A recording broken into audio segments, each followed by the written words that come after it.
Hi, everyone. It's Lisa Starr with StarrCast, and I'm here with someone I've so wanted to talk to for months, but she's a very busy lady, as we know. Lynne McNees, the president of ISPA, which is our national and international voice of the spa and wellness industry, and she's happily made time to join us today. Thank you so much, Lynne. Well, thank you, Lisa. I'm so grateful to be here with you. I love what you're doing with these. Well, thank you for saying that. I really do think that these stories are so important and they're so interesting because none of us are doing jobs that we thought we would be doing when we grew up. And when I heard a little bit about your history, I said, oh, she's got to come and tell us how she ended up 24 years later running the ISPA organization so well. So I guess, Lynne, we should go back to, your teenage years and where you grew up and what you thought you wanted to be when you grew up. Gosh. Well, we kind of moved around a lot when I was little, but I would say I really grew up in Dallas. Mm-hmm. And then my parents moved me my senior year in high school from Dallas, Texas to Washington, D.C. That's brutal. That was tough. I wasn't very happy about that. No. And I have two older sisters. We're all just a year apart. So they were in college. So not only was I moving to a new city by myself, but I didn't have my sisters there either. So that was really tough. But after doing my senior year in DC, I didn't really want to do that again. So I ended up staying kind of local and went to the University of Maryland. Mm-hmm. And I was a kinesiology major. Go figure. Yeah, I always thought that I would stay in fitness. That was kind of my goal. I was really active. I was kind of a gym rat. So I thought that that's where I would end up. But once I spent 4 years in college working in health clubs, doing personal training and things, I knew that that wasn't what I wanted to do. So I kind of took. Kinesiology was not a big topic back then. What drew you to that? You said you were a gym rat? Yeah, that's really why. I mean, all my classes were in North Gym at University of Maryland, and that was kind of where I felt comfortable. And I was really interested in learning more. I was in gymnastics and track kind of when I was younger. So that's just kind of where I gravitated and where my friends were. So it just felt natural, but they were all going on to PT school or medical school. And I had worked in health clubs for the 4 years I was at Maryland as a trainer. So I knew I kind of figured it out and I didn't want to do that. It's amazing all the people that go to law school and then they get out and realize they don't want to be a lawyer.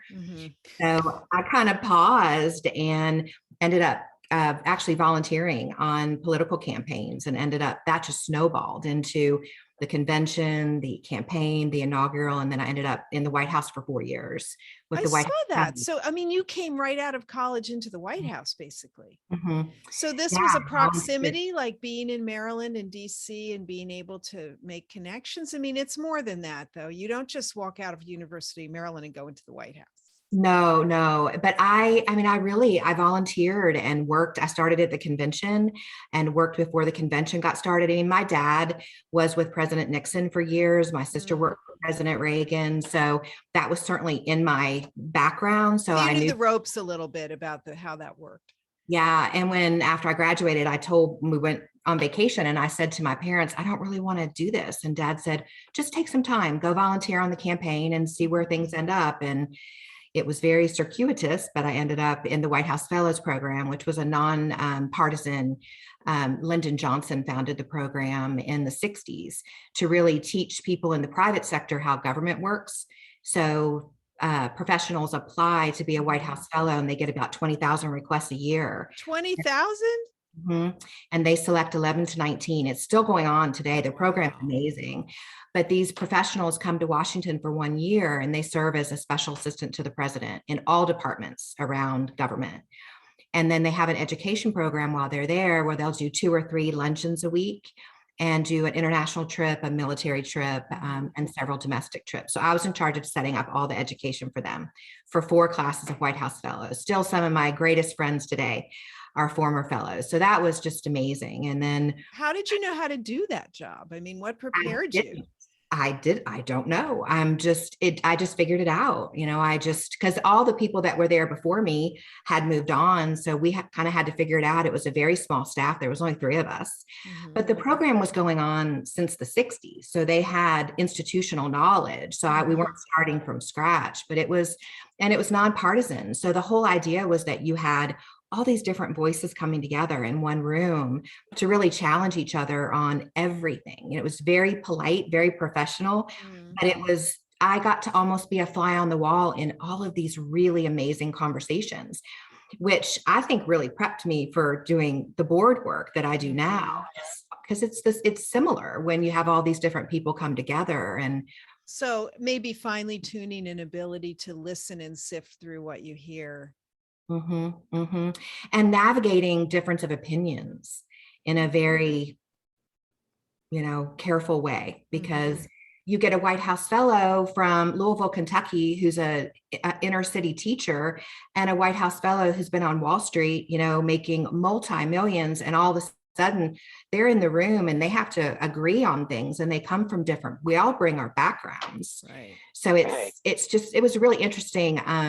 Really watching group dynamics. I loved it. And these fellows, it's not a factor of what political party they're affiliated with or any of that. So you'll have Democrats and Republicans in oh yeah. A lot of military as well. It's very popular with military, but it's all about your background, your professional service, and a lot of it is about your community service and what you're doing at home. Because the idea when President Johnson established it was that you would teach young professionals to come to Washington, teach them how Washington works, and send them back to their communities to help teach their communities more. So well, that sounds like it was a brilliant idea, and I'm so glad it's nonpartisan and that it's still going on that way. It is. Yeah, it's a great program. We do need to be able to hear different voices, don't we? So yes, you worked in that for 4 years? Yes. And then there's a turn of administration. And we all kind of got moved out and the new folks came in. So there was a transition period there. And the whole time I was there, I worked at Nordstrom at night. I loved it. I worked cosmetics at Nordstrom. Oh, I love it. I had one of those jobs too. I loved it. So I kind of picked up some more hours there and looked for a job, and I ended up in the National Association of Chain Drugstores. A friend of mine actually connected me there to do an event. So I worked an event with them, and she was actually from Lexington, which is how I ended up in Lexington, partly. Really? So that was interesting. Yeah. So I worked that for a year, and my dad was on the NCA Foundation board. So we always went to Final Four as a family. And that was kind of one of our touchstones, Christmas and Final Four. So we'd all get together, and I met Mr. Host, who founded Host Communications. And the young lady that I worked with in DC was from Lexington and went to work at Host Communications. So those worlds kind of came together. At a Final Four, he said, why don't you come to Lexington for a year and work with the National Tour Association? Because I really didn't know what I was going to do next. So get out of Washington. There's a lot of change happening. So I came to Lexington for 1 year to work the National Tour Association. And about a year later, we acquired the Wayne Smith Company, which brought ISPA to the table. And I met Jane Segerberg, and she recommended that I take over as the executive director when Wayne retired. And here I am. And here you are nearly 24 years later. Yeah, well, actually, that was 97. So I moved here in 95 to Lexington. And but it's, some people say, how can you do the same job for so long? And it's not the same job. It's very similar. When I first moved to Lexington, people said, if you don't like the weather, wait 5 minutes. That's how ISPA is. It is constantly changing. I mean, we're so grateful to have the volunteer leaders that we do. And a third of our board turns over each year. So it's changing as quickly as the industry is, so it's never boring. Oh, I'm sure. Let's talk a little bit, Lynn, about what ISPA was like back then in the late 90s. I mean, when you took over, what was the size and scope of the organization? Oh gosh, we really didn't know. It was managed very differently. So association management really is my profession. Now I'm in a company that manages 12 different associations, and Associations International really gives us that support. Wayne Smith didn't really have that. So their systems weren't as robust as what we have now. So we were really trying to recreate it. And Jane and I were connected at the hip because she cleaned up a lot of things when she came in as that chairman back then. So, but we were International Spa and Fitness at that time. We changed our name. We hadn't really started any research with PwC. So we didn't really have an industry that was defined yet. And the media still thought we were hot tubs. Right. So we were really trying to define an industry, a young industry, my goodness. So it was only at that point, it was only what, 91 it was established. So it was only 6 years old at that point. So it was very interesting, as a young organization. It's so funny what you say about the hot tubs. And I always laugh because back then, in the late 90s, early aughts, I would be on a plane and someone would say, "Oh, what do you do?" And I'd say, "I'm a spa consultant." And they would say, "Oh, you sell hot tubs?" Right. So I feel like we've come a long way because now people don't ask me that anymore. So we've made great progress. That's So we've gone from hot tubs to people understanding what spas are. And in the 2000s, the growth really began. When did we start the PwC research?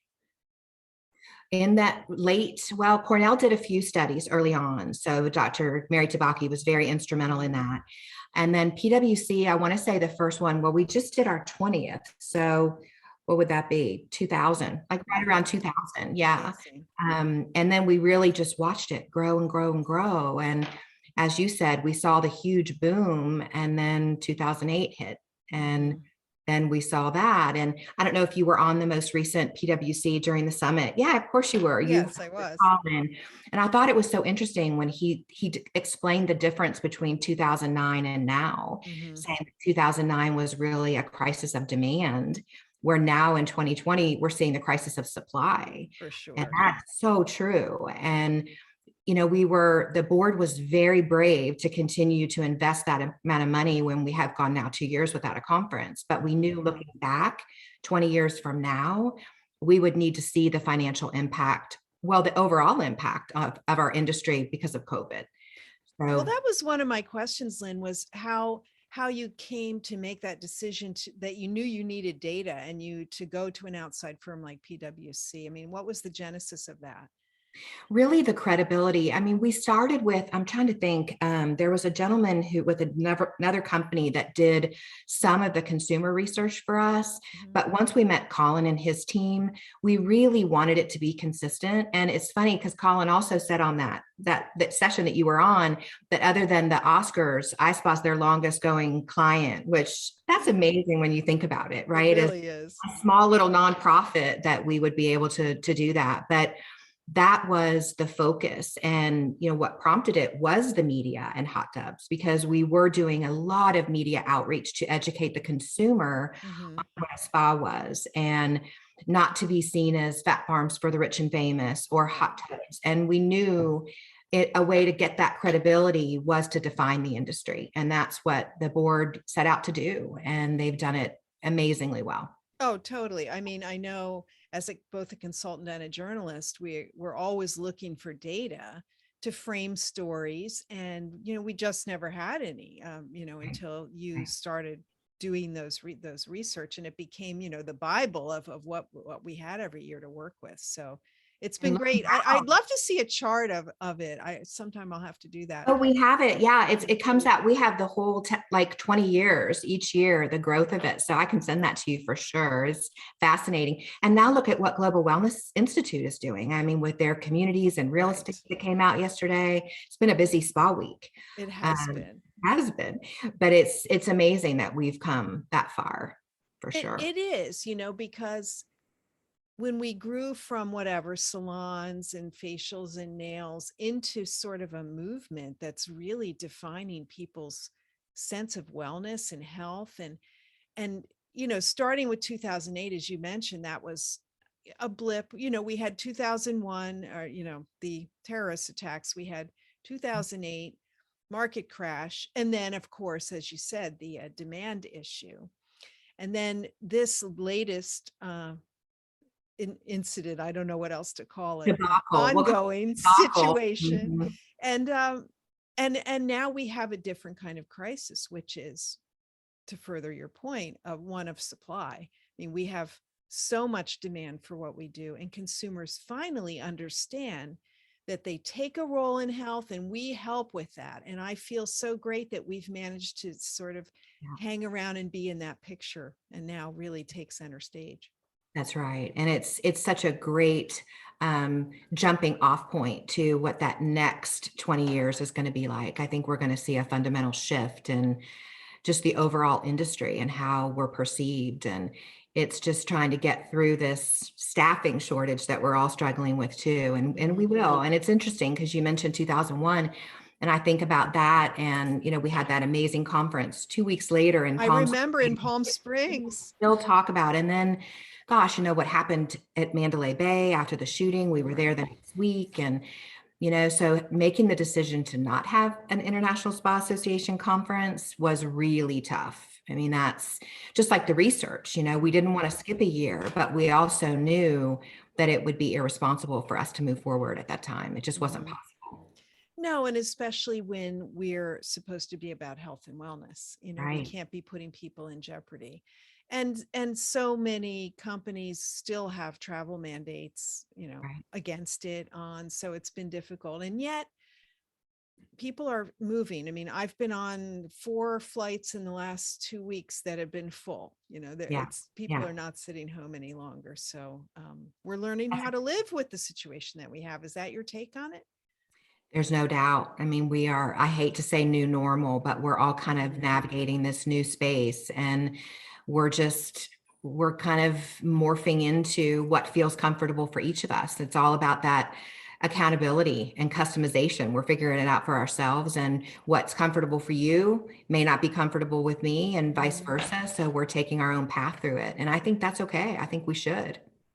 Well, there's no other way through it, right? You find your own way with what you're comfortable with. I think, it's a scary thing, and none of us had ever been through anything like this. But when you look back on history, on pandemics and epidemics, and, we do come through as a civilization. We haven't been wiped out yet. And, Right. you get a vaccine, or you learn to wash yourself in times of cholera, or whatever Right. it took to kind of live with it, because these things don't go away. We just learn how to live with them. We coexist with them. And now we've managed, of course, to wipe out many diseases through vaccine and medicine. And That's right. that will happen to this one too. Absolutely. It will. It will. Of course, what It has happens to. next, who knows, right? It has to.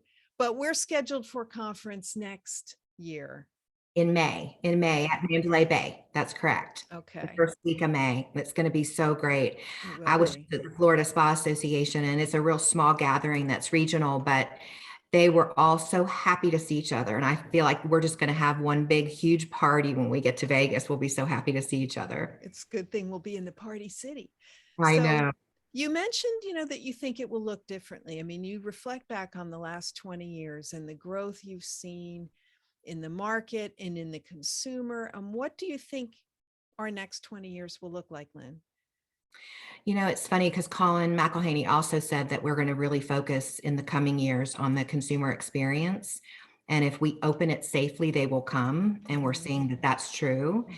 And it's also kind of going back to the roots, because a lot of spas are putting in, more of the water treatments, water therapies that may not have the therapist attached to it, because that's an area we're struggling with. And that kind of takes us back to our Salis per Aqua roots, right? So the bathing experiences. So I think we're going to continue to see the customization, and the consumer has always driven the spa industry. And we have stayed so focused on what the consumer wants.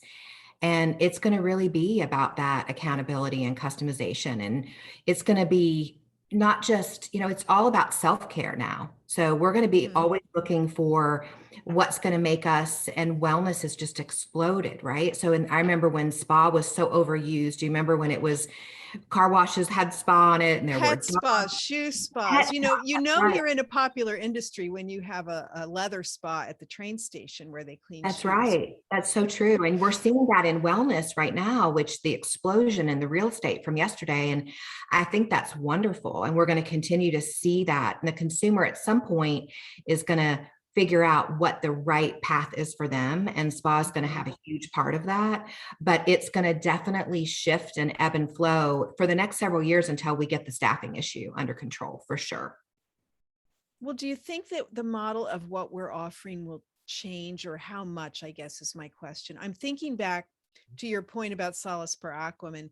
we, in the early aughts, we said, oh, well, a spa, you had to have a Vichy shower or a hydro tub, something with water. And I often use the ISPA's latest, definition of spa, which is places devoted to enhancing Right. overall well-being through a variety of professional services that encourage renewal of mind, body, and spirit. I love it.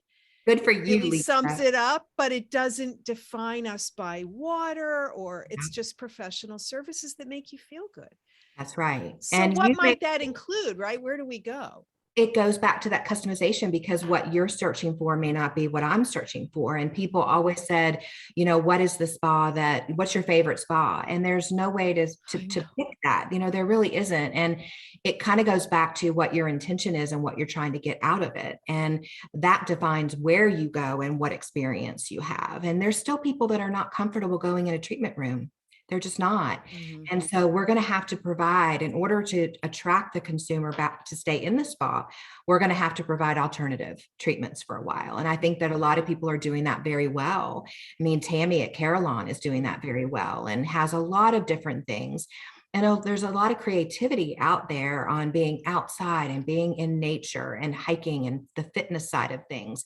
We may see a little bit of a shift on that, which maybe the timing is good for our industry, because we see this shortage of therapists at the same time. So, but they're talking about aesthetics are coming back really strong at FSA this past week. They were talking about that.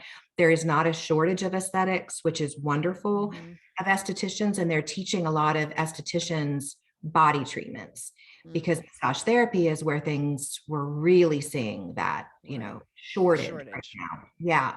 So that'll flow and ebb and flow a little bit. So I don't know, the technology is really interesting. All the stuff that's coming into the industry that is touchless, that's very controversial with folks. And I understand, because spa's about touch, human touch is what defines it. Right. So, but we're going to have to follow what the consumer's needs are for the short term. We are. And we, as a consultant, we're always thinking about, well, we've got to pay rent on X square feet, and what else can we do to bring that revenue in? Because the old model that we're having isn't always working. And it is also, let's face it, I mean, it's a little dated to think that all of our consumers are going to make an appointment to come next Saturday at a certain time to be with a certain person. And life is just so fast moving now that that's a difficult model to adhere to. That's so true. That's absolutely so true. And, there was a time that you would call to get a massage and they'd say, we can take you a week from Saturday. Now there is opportunities today. I bet in your hometown, in my hometown, we could get a massage today if we wanted to on the fly. And I think that is huge. Patrick talked about, when he did this session, he talked about how at Montage, they're doing all these self-guided treatments, whether it's the mud or the waters, and having that variety for people right now, as people are coming out of their homes after lockdown and figuring out what feels comfortable to them, that variety and that customization is going to be critical. Yes, I think that we are going to have touchless services that are going to coexist next to the tradition. Because what you said, Lynn, is true. I mean, that is our raison d'etre, right? Is touch. And that is what makes our therapists so special to their clients. Many people that come to a spa haven't been touched in that way. Right. Unfortunately, in their own homes or in their own lives. And that's their opportunity. And that is our power. Mm-hmm. Yeah. And we have to take care of the folks we have too, because there certainly has been a mental health drain on, as you said, those consumers that are coming in, and they're probably pouring out a lot of that emotion into our therapists that are very empathetic, right? So we have to protect their well-being. And as we're going out and trying to find, we know a lot of our members don't have restaurants that are open. They don't have their locker rooms that are open because they just can't get the staff to man the locker rooms or run the restaurants or housekeeping. For sure. So we're so busy trying to find the new staff. We've got to make sure that we're taking care of the staff that has been all hands on the rope the last 2 years. Well, I think we'll see many changes in many businesses. And this was sort of an excuse, if you will, to Mm. change some things maybe that we should have been changing, but we were afraid to take that chance. I mean, not just in our industry, look at corporations who wanted to have work from home, but they were afraid it would affect productivity. But when they were forced into it, they've learned, oh, guess what? People can be pretty productive at home. And, Right. now what will urban environments look like without big companies filling those buildings? I don't know. I'm sure some will come back, but I wonder how many. That's interesting. We changed our model too. We had about 160 employees in Lexington at our headquarters, and we asked our teammates, would you want to come back? And about 60% of them wanted to stay hybrid. 60? 60%. And we have a young workforce. And so we downsized our footprint in the office space, which you've been there, Lisa. Yes. So we downsized it, and we created an app where you check out a cubicle when you're going to come in, and we have the docking stations there and the screens. And so you come in when you want to come in. And it's been really interesting to see. You have to really work hard at culture, when you're not all together, because you don't have those one-off conversations in the kitchen that you used to have, Right. The water cooler opportunity isn't Right. there. We have to find a way to create that. But Right. I do think, Lynn, we think about now as the time to make changes because consumers are more open to it. We realize we're more adaptable than we thought we were, because now everything you do, there's always but the pandemic, we don't do it this way or that way. And so a thing where the consumer used to, have a hissy fit, now they say, oh, okay, all right, Yeah. you don't do that anymore, you do it this way. Okay. So if you want to change something about your business model, I think there's no time like the present. I know. We just can't get complacent to the service side of things. I don't want us to get so like, oh, they're short staffed. So, because we do have a service standard that we need to make sure we adhere to. And, that's going to be a challenge if we can't get the workers back that want to work and are passionate about hospitality. And it's not just spa. I mean, the other associations that we manage, whether they're volleyball coaches or international coaches, professional coaches, et cetera, we have all different industries, and they're all struggling with that right now. So what do you think we should do, Lynn? What can ISPA and people listening, and then again, the purpose for this podcast is it's great work. How can we reach people and attract them to our industry? Well, that's a great question, because we've been doing a lot of job fairs. Just this week alone, we had 1,300 high school students on a call where we are reaching out, and we are doing them quarterly through BeautyCast Network. And it's been really successful. The first one we did, I'm embarrassed to tell you that there was 9 other organizations that were on, like Sports Clip, Hair Cuttery, they're all cosmetology, barbering students, et cetera. And they had these crazy pumping videos, high energy, and we had a PowerPoint. And so we quickly realized that we needed to pivot. So we put a great sizzle reel together that really talks about hospitality and how you can see the world, and you can come in and you can maybe start out as a locker room attendant, but then you can do food and beverage or marketing or PR or, run the restaurant, or, there's so many opportunities in beautiful places around the world. So that's what we're really trying to help high school students see it as a career path, not just spa and wellness, but hospitality in general. Let's, because we're hearing from our members that the pain points are not just spa. So we're trying to help them fill all of those. And that's why we're encouraging folks to put all their jobs on the job bank, because we're pushing the students to the ISPA job bank to find jobs. And we're also working on the university side as well, because there's so many universities that are putting in wellness centers, and they're all connected in most cases to their fitness side of things, the gym side of things. And so they need people, they need externships. They're letting the students run these wellness centers, but they want to give them time in a real spot to work. So we're coordinating on that side too, to see if we can't hit it from both angles. And one thing I heard this past week also is that there's a lot of spas going to senior centers and pulling in, kind of that older generation that wants to work 2 or 3 days a week to work a front desk or locker room, which I also thought was really neat. Well, we have to be creative and look beyond the typical. I mean, those older folks are so happy to get out. I mean, they may not be computer savvy, but they're friendly. and they're nice. They are. And they do a good greeting and they show up. And so those are all great That's right. attributes that we need. We just need more people than we ever did. The ISPA Job Bank, I'm so glad you mentioned it. That's open to anyone, correct? You don't have to be an ISPA member. So you have to be an ISPA member to post your jobs, but you don't have to be an ISPA member. That's right. That's right. Perfect. All right. So anyone listening that's searching for work, please go to the ISPA job board, because there's tons of opportunity there, not just spa, as Lynn said, but across hospitality and wellness. And there's also a lot of scholarships available. I mean, Babor and Circadia and New Face, I believe, have all started scholarships just during COVID to help people come in on the therapist side to offset those expenses. There's so many opportunities there. So it's just, we need to get our voices out there and let people know that what a great living you can make, because Patrick always talks about how much the massage therapists make, and it is a really, really good wage, So it's just trying to get that word out to as many people as possible.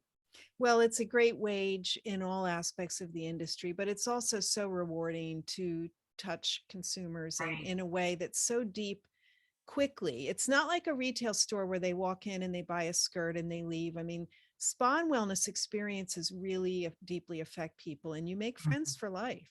Yeah, that's so true. Well, thank you again, Lynn, for joining us. It's been really, really great talking to you, and I look forward to seeing what we do next with ISPA and to seeing you in person very soon. I know. Well, thank you for having me. It's been super fun. I love what you're doing. So thank you, Lisa. Thank you.